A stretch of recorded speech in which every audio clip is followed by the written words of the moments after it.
네, 안녕하세요. 글로벌 무역 물류 이야기 6주차 강의 시작하도록 하겠습니다.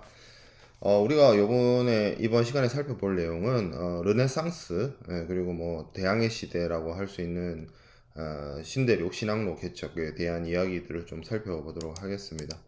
뭐 르네상스라고 하는 거는 뭐 시기적으로는 이제 14세기 후반, 15세기 전반에서 장소적으로는 이탈리아에서부터 처음 이제 시작이 되었습니다. 뭐 그 이전에 이제 인류가 중세 유럽이죠. 중세 유럽이 성장을 하다가 뭐 흑사병이라든지 뭐 몽골의 침입이라든지 이런 일들을 겪으면서 기존의 그 교회와 그 어떤 사회적인 장원 시스템이 이렇게 체계에 갇혀 있었던 사람들의 의식이나 가치관이나 문화들이 다시 좀 고전 시대로 중세의 그 종교적 어떤 문화나 분위기에 의해서 좀 쇠퇴되었던 인간 중심의 인간의 창조성과 관련된 인간 중심의 문화로 다시 돌아가는 그래서 이 르네상스란 말 자체가 약간 뭐 부활 뭐 이런 뜻을 갖고 있는데 resurrection 뭐 그 뜻을 갖고 있어요. 그래서 어, 신의 중심, 그러니까 전통적인 카톨릭의 그 신의 신앙의 중심에서 인간으로 다시 인간성의 재발견이라는 측면에서 어떤 사회 문화적 기류가 이렇게 변경되는 그러한 상황을 얘기를 합니다. 왜 그러면 이탈리아에서 이러한 문화 기조가 다시 등장을 했냐? 이탈리아 자체가 이제 그 어떤 카톨릭이 물론 로마 제국에서 카톨릭이 국교로 인정되긴 했지만 그리스 로마 문화 자체가 그 전에 존재하던 사회적 양식이었는데 그것의 중심지가 로마였죠. 로마 제국의 중심지였죠. 그래서 그 고전 시대 중세 이전에 그리스 로마의 문화와 예술이 번영했던 기원지라는 어떤 실질적인 상징적인 의미가 있고요. 그리고 이탈리아의 많은 도시 국가들, 베네치아, 제노바 이런 국가들이 그 비잔틴 제국, 그러니까 동지중해의 그리스, 그러니까 이 시기에 이제 그리스 그 비잔틴 제국의 경우에는 동로마 제국이었죠. 동로마 제국이어서 로마의 그 어떤 계승자이기도 했고, 그리고 지역적으로도 거기서는 이제 그 비잔틴 제국 자체가 그리스어를 사용하는 문화였단 말이에요. 그래서 이 비잔틴 제국하고의 무역, 그리고 중동 지역의 이슬람 세계하고의 무역 이런 것들을 통해서 조금 다양한 어떤 문화나 이런 것들이 전파되는 그 연결 창구였기 때문에 그런 것들을 바탕으로 어떤 사회적 인식이라든지 아니면 이제 경제력이라든지 이런 것들이 다른 지역보다는 달랐다는 것이죠. 그리고 어, 이 뭐 제가 그 부분을 자세히 다루진 않았지만 이 교황과 로마의 그 대주교인 교황과 세속 군주의 대표인 신성 로마 제국 황제의 대립, 사실 그런 것들이 이제 뭐 카노사의 굴욕이나 뭐 이런 것들로 이제 많이 역사적 이벤트가 있었는데 그 부분은 뭐 정치, 사회, 종교적인 부분이라 제가 그렇게 중요하게 다루지는 않았습니다. 이 수업은 경제, 무역, 물류 이쪽을 다루는 우리의 수업이 목적이 있기 때문에. 근데 이제 그런 관계들이 뭐 카노사의 굴욕이든 아비뇽 유수라든지 이런 것들이 뭐 교황권과 세속군주 간의 갈등, 교회와 세속군주 간의 갈등 이런 것들이 있었는데 이런 것들이 이제 서서히 세속군주들의 어떤 영향력이 강화되는 방식으로 조금 이제 정리가 돼가는 그런 환경이었습니다. 그러다 보니 이제 그 부를 가지고 있고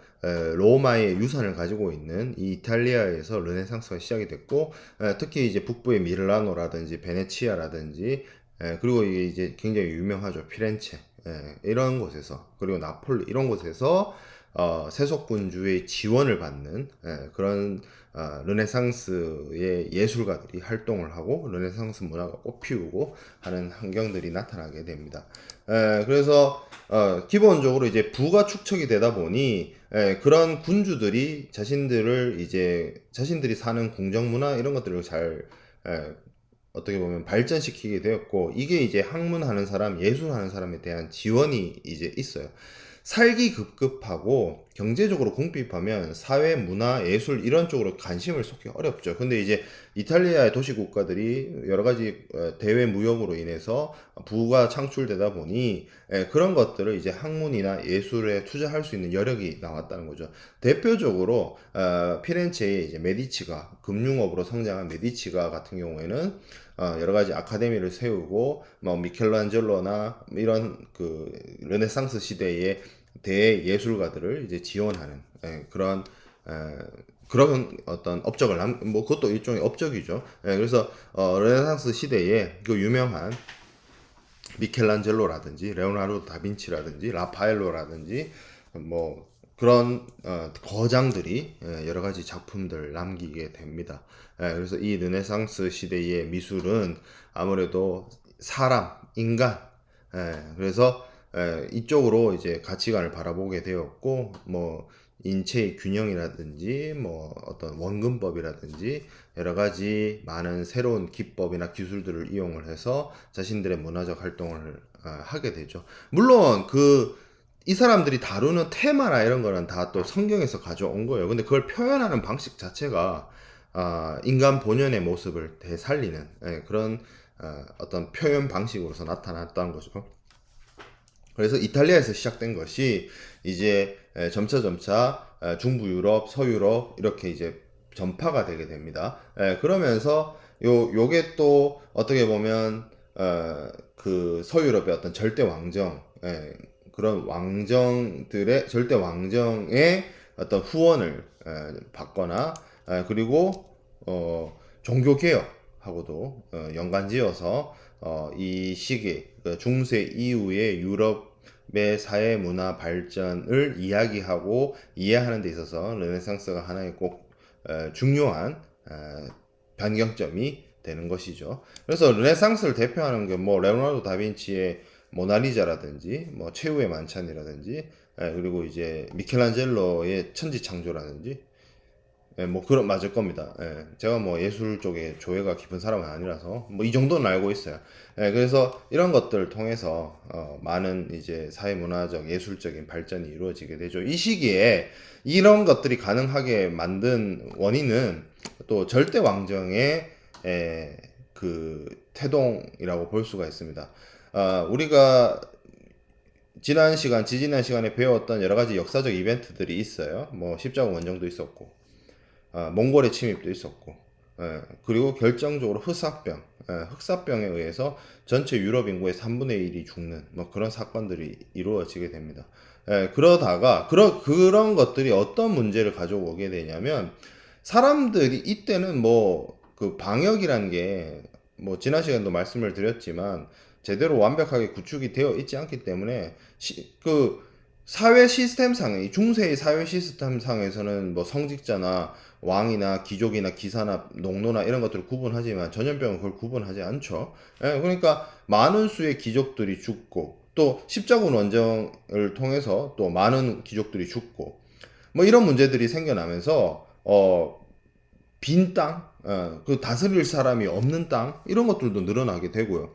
그리고 이제 노동력을 뭐 마음껏 부릴 수 있는 시기에서 그 노동력의 가치가 증가하게 되고 그래서 이런 어떤 기존의 정치 구조가 보통 이렇게 우리가 그 중세 봉건제라고 얘기하는 피라미드형 구조 사회의 딱 그 사회의 치안망을 형성하기 위한 이런 피라미드 구조의 봉건 제도였다라고 한다면 이제 이 사회가 한번 뒤집어지면서 흑사병이나 외적의 침입으로 인해서 뒤집어지면서 조금 더 권력이 집중화되는 현상 그리고 이 집중화된 군주가 넓은 지역에 대해서 통치를 하는 체제 그런 것들이 나타나게 됩니다. 물론 이게 다 그런 건 아니었어요. 그런 현상이 나타나는 게 주로 프랑스라든지 아니면 영국이라든지 그런 쪽이 이제 이 중앙 집권화적인 형태가 등장하게 되었고요. 뭐 스페인이라든지 스페인도 그랬고 스페인도 이제 스페인도 보면 우리가 레콘키스타를 했잖아요. 땅을 회복하잖아요. 땅을 회복하면서 이슬람 세력들을 축출해내죠. 그럼 새로운 땅들이 나오잖아요. 그 새로운 땅들에 대해서 이제 지배력이 확장이 되면서 넓은 지역을 통치하는, 그리고 또 뭐 제가 자세히 다루진 않겠지만 그 이베리아 반도를 그 회복하는, 영토를 회복하는 과정 속에서 생겨나는 여러 뭐 왕국들이 뭐 결혼 동맹을 하고 이러면서 그 어떤 통치 권역 자체가 커지고 뭐 그런 것들이 나타나면서 이 절대 왕정이 나타납니다. 물론 이 절대 왕정이 나타나지 않은 곳도 있어요. 대표적으로 독일, 이탈리아 같은 경우에는 그 통일된 왕국이 거의 19세기 가까이 가야 등장을 하게 되죠. 독일은 우리가 그 소위 말하는 뭐 공작, 선제후 뭐 이런 사람들이 다스리는 어떤 공국으로, 수많은 공국으로 나뉘어져 있는 형태로 남게 되고, 이탈리아 같은 경우에도 이제 도시국가들의 이렇게, 물론 그 안에 또 이제 교황령이라고 하는 지역이 있는 그런 형태로 좀 나뉘어서 발전을 하게 됩니다. 어쨌든 뭐 프랑스나 영국이나 이런 스페인 이런 나라들은 어떤 봉건제적인 어떤 정치 체제에서 중앙 집권하던 그런 정치 제도로 바뀌게 되었고, 그걸 가능하게 했던 것이 절대 왕정인데, 이 절대 왕정이 그 왕의 어떤 건의를 신이 내려준 걸로 이렇게 치안을 하게 되죠. 요게 이제 그래서 동양의 절대 왕권하고 서양의 절대 왕권은 조금 달라요. 동양의 절대 왕권은 이제 유교적 이념에 의해서 나타나는 절대 왕권이라고 한다면, 이 서양의 절대 왕권은 신이 부여한 어떤 권능 이런 의미로 다가옵니다. 그런 것들을 이제 이 절대 왕정 시기에 통치 이념으로 삼는 거죠. 절대 군주들이 대표적으로 뭐 루이 14세라든지 뭐 이런 프랑스의 태양왕, 뭐 짐이 곧 국가다, 뭐 이런 것들이 나타나게 되는 거죠. 그리고 또 그런 것들을 뒷받침할 수 있으려면 결국에는 돈이에요. 돈. 예. 그래서 왜 군주가 넓은 지역에 어떤 절대적인 권한과 권위와 통치력을 가지게 되려면 일단 군대가 있어야 돼요. 상비군. 예, 그리고 이런 넓은 지역을 잘 효율적으로 다스리기 위한 시스템이 갖춰져야 됩니다. 그게 관료제와 행정 시스템이죠. 예. 그래서 이런 상비군과 관료제를 갖춘 절대 왕정이 등장하는데, 이게 가능하게 되려면 우리가 지지난 시간에 이야기했던 뭐 기사 계급 있죠. 풀플레이트 아머를 장착해서 전문적으로 군사적인 훈련만 하고 군사적인 어떤 역할만 수행하는 그 계급이 이제 하약 무기의 등장으로 인해서 어떤 그 효용성이나 이런 것들이 감소하고, 그리고 뭐 이 사람들이 뭐 십자군 원정이나 뭐 흑사병이나 이런 걸로 인해서 수 자체도 많이 줄게 되고요. 뭐 영국 같은, 이게 아주 자세하게 들어가 보면 영국 같은 경우에는 이제 장미 전쟁으로 이제 그 내전으로 인해서 그런 귀족 계급, 기사 계급이 많이 줄어들게 되고, 뭐 프랑스나 이쪽도 어떻게 보면 십자군 원정이나 이런 걸로 인해서 또 그런 어떤 계급들이 그런 사람들이 이제 좀 많이 줄어들게 되고, 그런 원인도 있고요. 다양한 원인이 있어요. 다양한 원인이 있는데 이걸 뭐 무조건 이런 원인이 이것의 결대적인 원인이라고 설명을 드릴 수 있는 부분은 아니고, 대체적인 흐름이 이 전제 왕권을 가능하게 하기 위해서는 상비군이나 관료제가 있어야 됐고, 요것을 가능하게 하려면 결국에 돈이 있어야 되는 거죠. 돈. 그래서 국가 권력의 어떤 재정적 기반이 바탕으로 이런 절대 왕정들이 나타나게 되었다는 겁니다. 자, 그리고 이 시기에 이제 큰 또 흐름의 변화가 종교개혁이에요.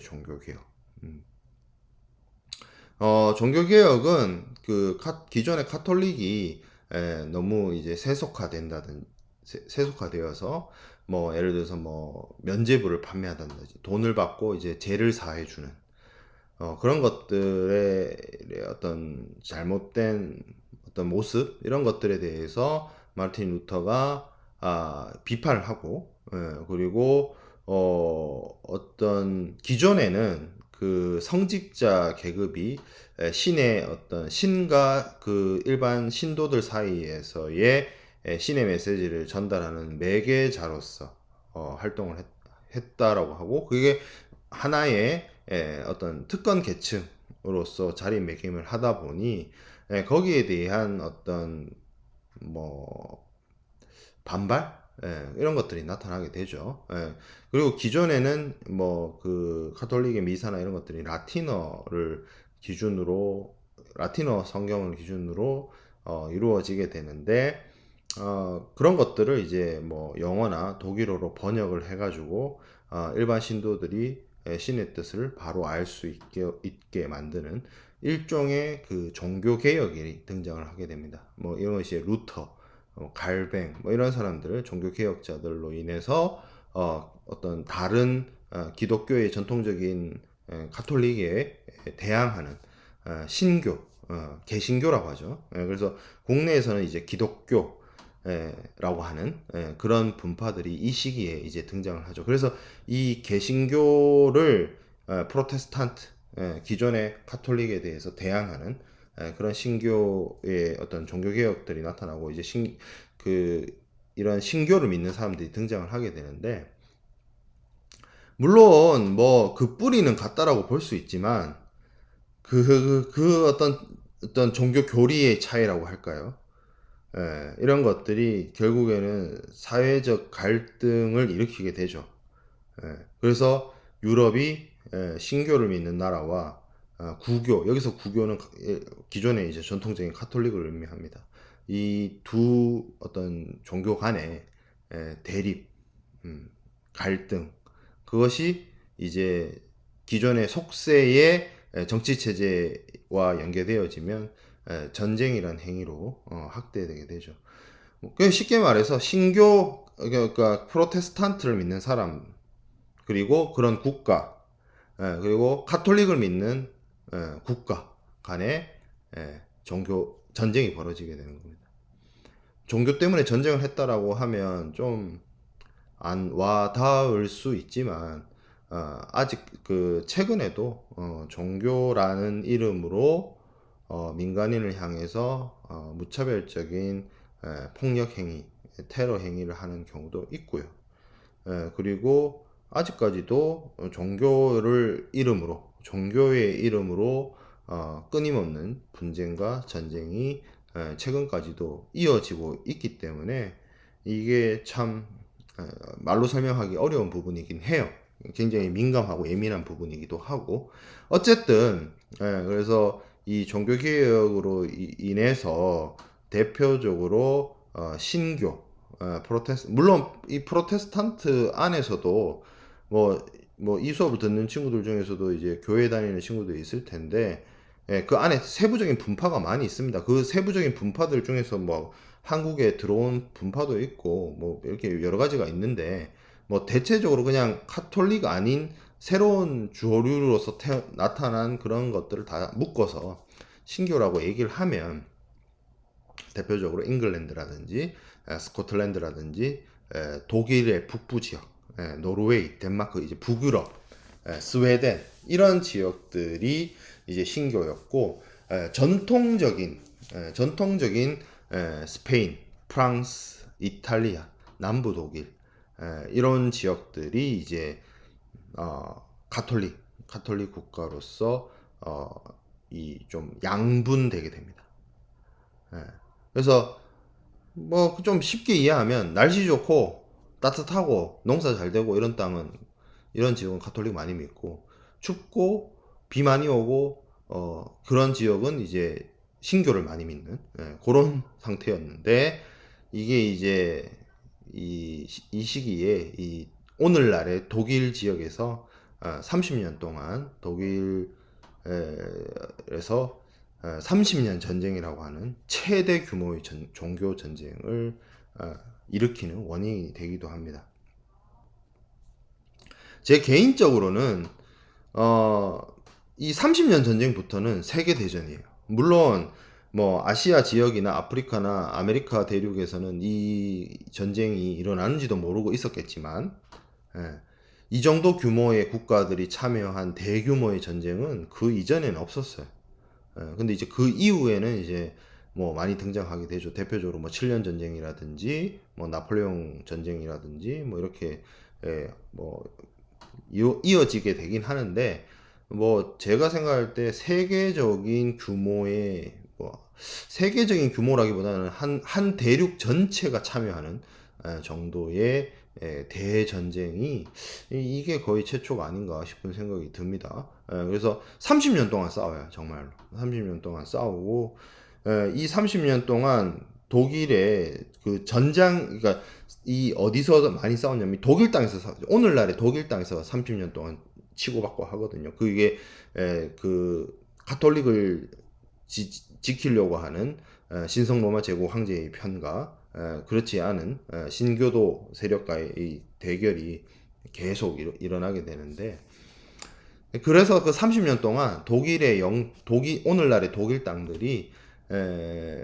이제 초토화되고 황폐화됩니다. 이게 전쟁을 30년 동안을 했는데 어떤 특정한 정치 세력이나 어느 한 종교가 이겼다라고 하긴 좀 애매해요. 이게 이긴 거냐 할 정도로 양쪽 다 피해가 너무 컸어요.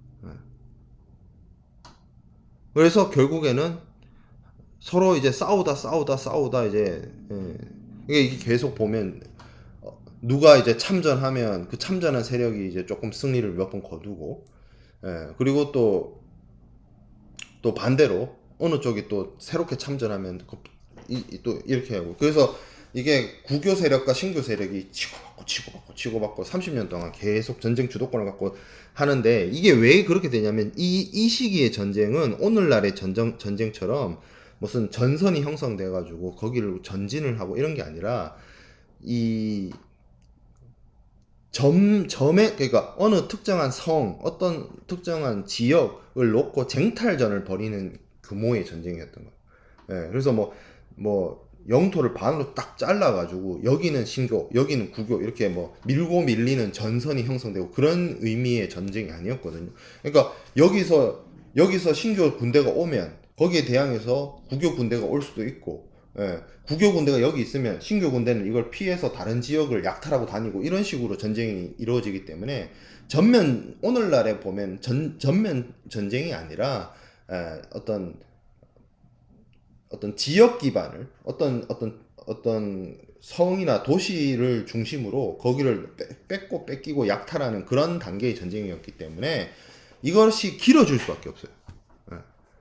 원래 그런 전쟁들은 보통 조금 뭐 이렇게 하다가 뭐 성을 공략하기가 힘들어서 뭐 물러가거나 겨우 성 하나를 점령하거나 이런 식으로 기존의 중세 때까지만 하더라도 이제 끝이 났는데, 이 시기에 오면 뭐 하약도 등장을 하고 그리고 뭐 경제력도 있고 하니까 이 전쟁이 계속 끌어지다 보니까 30년까지 간 거예요. 그러니까 이제 결국에는 뭐 승패 없는 그런 싸움이 돼버렸고, 이게 도저히 이제 안 되겠다 싶으니까 어느 정도 접점을 탔고 타협점을 찾죠. 그게 그 결과로서 나온 게 1648년의 베스트팔렌 평화 조약입니다.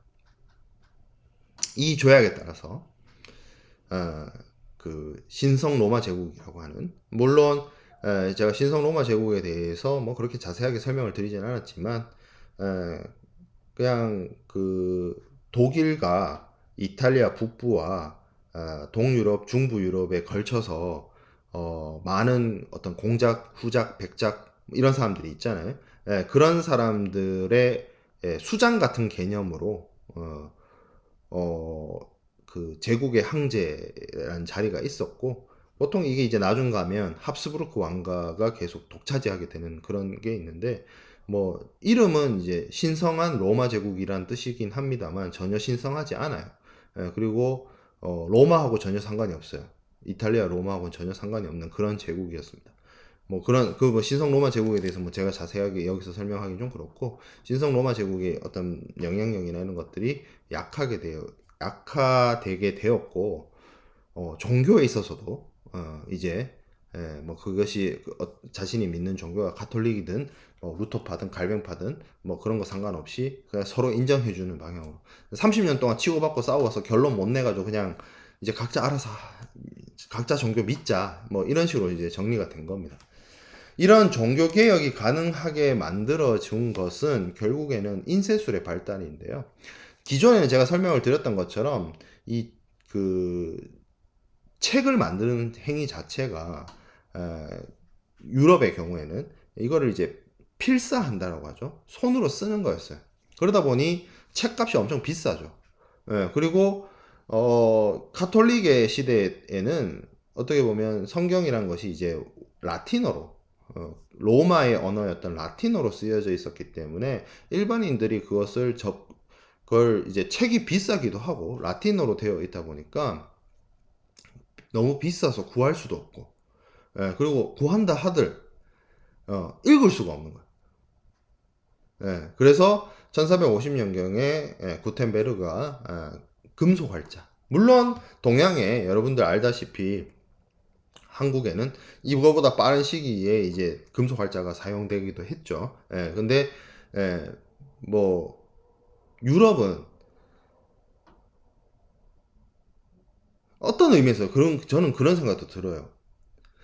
고려의 금속 활자가 구텐베르그의 금속 활자보다 분명히 앞선 시기에 이루어졌거든요. 그래서 소위 말하는 이제 국뽕의 입장으로 보면 뭐 우리의 금속 활자 최고고 뭐 직지심체 뭐 요절이고 뭐 얘기를 많이 한단 말이에요. 근데 저는 그런 생각도 들어봐요. 이 금속 활자라는 게 결국에는 책을 인쇄하는 기술이라는 건데 고려의 금속 활자라는 것이 그렇게 많이 앞선 시기에 사용이 되었다라고 한다면 그것이 고려 사회에 책을 만들기 위한 거잖아요. 인쇄물을 만들기 위한 거잖아요. 책과 인쇄물을 얼마만큼 많이 찍어내가지고 그 사회적으로, 국가적으로 지식의 확산에 얼마만큼 기여했느냐를 놓고 봤을 때 과연 뭐가 있냐는 거예요. 근데 구텐베르그의 금속 활자가 이 어떤 사회적 영향을 미쳤냐면 성경을 인쇄하기 시작합니다. 성경을. 라틴어가 아니라 영어나 독일어로. 특히 이제 독일의 이제 북부 지역이 신교도가 많이 분포한 지역이라고 했잖아요. 그러니까 이 시기에 가장 베스트셀러 작가가 루터예요. 루터. 종교개혁을 한 루터. 그 사람이 1521년부터 1545년 사이에 이제 그 독일어로 된 성경을 이제 인쇄하는 거죠. 그래서 사람들이 기존에는 교회에 가서 성직자들이 라틴어로 미사 드리는 그거를 이제 들었어야 했다면 이제는 독일어로 된 성경을 바라보고 자기들이 읽을 수 있게 되는 거예요. 그러니까 지식이 전달이 되고 지식이 확산이 되고 그 지식의 확산으로 인해서 사회적 변화가 일어나고. 그러니까 약간 국뽕에서 나와서 너무 국뽕에 취하지 말고 금속 활자가 빨리 만들어진 게 중요해요. 금속 활자를 이용을 해서 지식의 확산을 일으킨 게 중요해요. 조금 다른 우리가 물론 국뽕도 좋지만 어떤 사회적 어떤 현상을 바라볼 때 남들하고 똑같은 시각으로 바라보지 말고요. 교과에서 알려주는 시각으로 바라보지 말고요. 그리고 지금 제가 강의를 하고 있습니다만 제가 여러분들한테 해주는 이야기로 세상을 바라보지 마세요.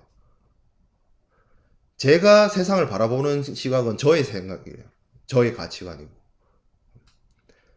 제가 그냥 금속 활자 그거 국뽕에 빠지지 말라라고 얘기를 하는데 이 금속 활자를 가지고 국뽕에 빠지지 말라는 걸 여러분들한테 전달해 주고 싶은 얘기가 아니라 기존에 우리가 알고 있었고 상식적인 수준에서 이야기되는 것들을 한번 뒤집어서 생각해 보라는 거예요. 대학생 정도 됐으면.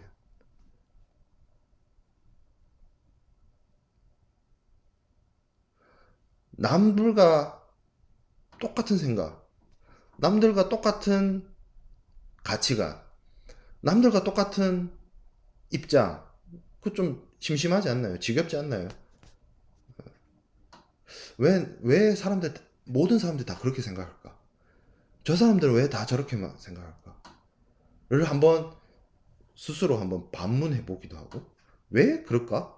의문을 가져보기도 하고, 질문을 던져보기도 하고, 거기에 대해서 생각해 보기도 하고. 그런 것들이 결국에는 생각하는 힘을 키우는 거고, 어떤 세상을 바라보는, 그리고 세상을 살아갈 수 있는 어떤 비전이라든지 가치관이라든지 그런 것들을 만들어내는 방법이 아닐까, 저는 그렇게 생각을 합니다. 자, 그래서 우리가 뭐 이야기했던 부분 좀 정리하면, 이제 절대 왕권, 절대 왕권 시기도 하고, 이제 이 중세 때 금속 활자를 이용해서 이제 성경 같은 책들을 막 찍어서 이런 부분들이 이 시기에 이제 발달이 됐고, 요 사진은 이제 베르사유 궁전입니다. 베르사유 궁전. 그리고 어 이제 종교. 보면 요 이렇게 여기 요 진한 요 러시아 쪽 요거는 이제 그리스 정교고요. 그리고 이게 무슨 색이라고 해야 될까요? 그 갈색이라고 해야 되나? 브라운, 노란, 황토색이라고 봐야 되겠네요. 황토색이라고 볼 수 있는 부분이 가톨릭, 가톨릭이고, 요 파란색이 이제 칼뱅파고, 녹색이 이제 루터파입니다. 그러니까 대충 보면 북유럽하고 독일하고 요쪽이 이제 이제 신교. 그리고 빨간색이 있는데, 요 빨간색은 성공회예요. 영국 국교회, 오늘날 영국 국교회, 그것이고, 이런 식으로 이제 조금 종교적인 차이가 발생하게 되어서 결국에는 독일 땅에서 이제 30년 동안 전쟁을 일으키게 되었고, 요 사진은 뭐냐면, 요 그림은 뭐냐면 이제 30년 전쟁이 시작되게 된 어떤 사건이에요. 이게 이제 프라하에서 프라하의 그, 여기 프라하가 보면 지금 루터파의 영향권이잖아요. 루터파의 영향권인데, 요 프라하가 옛날에는 뭐였냐면, 보헤미아라는 왕국이었어요. 그, 킨의 노래, 보헤미안 랩소디 있잖아요. 그 보헤미아예요. 근데 그 킨의 보헤미안 랩소디와 이 시기의 보헤미아 왕국하고는 전혀 상관이 없어요. 그냥 그 프레디 머큐리가 그 이름만 따간 건데, 이 프라하에서 여기 지금 루터파의 영향권이라고 하잖아요. 이 사람들이 이제 신교를 믿고 싶은데, 신성 로마 제국의 황제가 이제 카톨릭 믿으라고 이제 사람을 보내거나 이렇게 한 거예요. 그래서 이제 거기서 이제 이제 집 사람을 창밖으로 던지고 뭐 이런 행위를 해가지고 거기에 이제 열이 나서 군대를 파견해가지고 이제 30년 전쟁이 시작이 됩니다. 뭐 30년 전쟁에 대해서는 뭐 여러분들이 관련된 어떤 자료라든지 서적이라든지 이런 것들은 많이 나와 있으니까 그 부분에서 이제 여러분들이 관심 있으면 찾아보면 될 것 같고요. 그래서 이게 30년 전쟁이 중요한 게 아니라 이제 30년 전쟁이 이제 제가 앞서 말씀을 드렸던 것처럼 베스트팔렌 평화조약으로 인해서 종료됩니다. 이 베스트팔렌 평화조약이 좀 의미가 있어요. 이게 전쟁을 종결시킨 국제협약이에요. 그래서 이걸 때문에 결국에는 프랑스라든지 스웨덴이라든지 브란덴부르크, 바이에른의 어떤 영토 분할선이 결정이 되고, 이제 더 이상 이제 우리 전쟁 이제 하지 맙시다.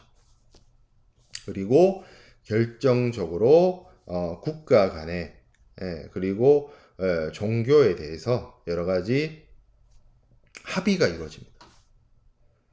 그래서 이게 사실상의 오늘날의 근대 국제법의 표준이 됩니다. 그래서 뭐 세계 2차 대전이 끝나고 유나이티드 네이션, 유엔이 출범하기 전까지는 어느 정도 국제 관계와 국제 어떤 지정학적인 정치적인 문제에 있어서의 규정을 맞추는 기준이 되게 됩니다. 이 베스트팔렌 평화 조약이 나름의 의미가 있어요. 그래서 내용은 뭐 이래요. 뭐 입법, 분쟁, 법 집행 이거는 각각 국가에서 알아서 한다. 그리고 뭐 모든 국가는 동일하다, 평등하다. 그리고 뭐 뭐 국가 간의 자유를 방해하는 것들은 뭐 최우선적으로 최소화하자. 뭐 이런 식의 이제 아주 기초되는 그런 것들을 이제 합의를 하고 그러니까 각자 알아서 하자는 거예요. 각자 알아서 서로 간섭하지 말고 각자 알아서 하자. 그래서 각 종교들의 어떤 그러니까 각자 알아서 하니까 신교 믿는 나라는 신교 믿고 구교 믿는 국가들은 구교 믿고 이런 식으로 정리가 되는 거죠.